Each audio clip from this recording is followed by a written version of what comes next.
بعد الشتيمة والتهزيق والناس اللي بتطلع تشتم وبتاع وتتكلم ويقول لك قال ايه في شغل كده نسا، والاهلاويه بيعملنا كده نسا وصفحات مأجورة ويطلع يشتمهم. طب اللي هوريه لكم على الشاشة دلوقتي انا عاوزكم تقولوا لي ده ايه. انا راجل محترم وما بشتمش بالام وما بشتمش بالاب عشان قاعدين في بيتهم ملهمش دعوه بحاجه، بس انا انسان زفر. ممكن اشتم بالاب وبالام وبالعيله وبكل حاجه، بس مش هعمل الخرا سعر.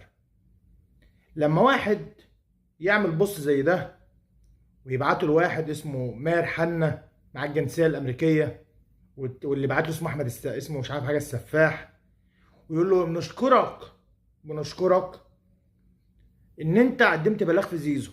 طيب يا عم قدمت بلاغ في زيزو ليه؟ قال ايه الفيزا بتاعته غير قانونيه ووهميه.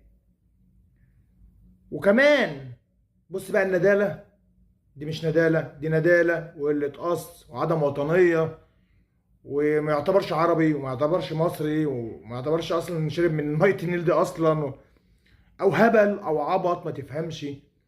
يقول له ايه؟ هبعت لك سكرينات للاهلاويه تقدمها للحكومه الامريكيه هناك او ترامب عشان القانون الامريكي بيحرم الموضوع ده. سكرينات ايه؟ الدعم بتاع اخواتنا. انت عالم هبله ولا مجنونه؟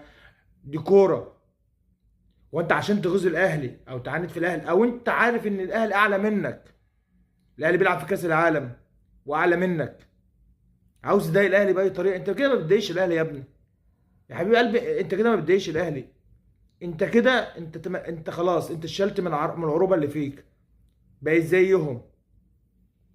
عاوز تبلغ عنهم وترحلهم عشان بيدعموا اخواتك؟ يهبل.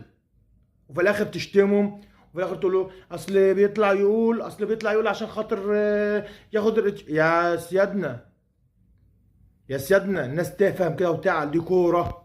ممكن نطلع نهزر ونضحك مع بعض، اما ان انت تطلع تبيع اخواتك عشان ترحلهم عشان خاطر تغزل، انت مجنون يا ابني. من يومين تقول اصل بيراميدز بيمثل مصر، الاهلي بيمثل مصر دلوقتي في كاس العالم، العالم المصري جنب العالم الاهلي في كاس العالم. وكمان عاوز تبلغ عن اخواتك انهم بيدعمهم؟ ده انت عبيط وهبل وابن. انا ما بحبش اشتم، يعني انا ما بحبش اشتم. يلا حسبي الله ونعم الوكيل. انا عاوزك برضه تطلعوا ايه بالهبل اللي انتوا فيه ده، ماشي؟ هبل ده هبل، ده دماغ هبله، دماغ عبيطه.